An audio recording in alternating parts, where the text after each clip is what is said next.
I want to introduce Tony Fitzpatrick from the IMNO.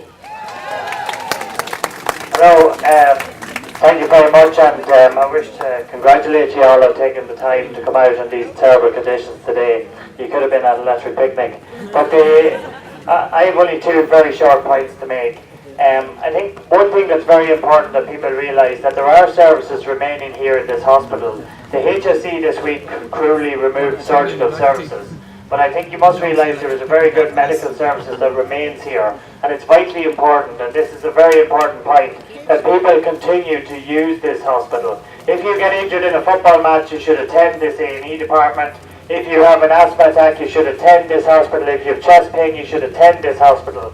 The reality is that if you don't, what the HSE will say in a number of months' time is that there's not enough patients coming to this hospital. And what normally happens when they make a major announcement about the removal of surgery, as they've done in Monaghan General and the Louth County Hospital in Dundalk, is that people, a seed is planted in the mind of the general public that the hospital is now closed.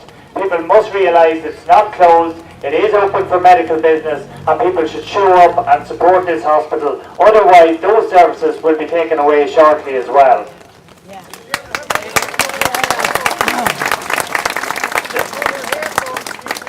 And one other point I'm going to make, because I'm going to keep it short because of the conditions. We, the union, the trade union group, will be meeting with management here on Monday morning, and we'll be asking them very pertinent questions with regards to this decision to remove surgical services from here. As far as we are concerned, there's no clinical basis for the removal of services. We are convinced that they removed the services for financial reasons and financial reasons only. On top of that, we'll be asking for the empirical evidence that supports the removal of the services from here. And we'll be asking the HSE to show us that evidence and the data that supports the evidence to remove services from here.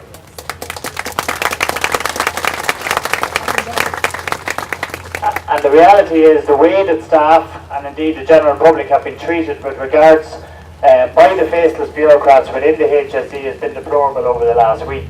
Staff were crammed into a room, as you can see on the first floor over there, to be told of this news. They couldn't hear what they were saying, they couldn't see the presentation that they were making, and indeed many of the staff couldn't even fit into the room where the presentation was being made. That's a deplorable indictment of this government, whose policy the HSE are implementing. It's a deplorable indictment of the HSE itself, who don't care about their staff on the front line. And the worst has not yet come. We will see later on this year further cuts in health and massive cuts next year. So what we have now will be incredibly worse by this time next year. So it's vitally important that people do come out, do support your local hospital, and I'd like to thank all of you for doing that on behalf of all the members I represent here in this hospital. Thank you.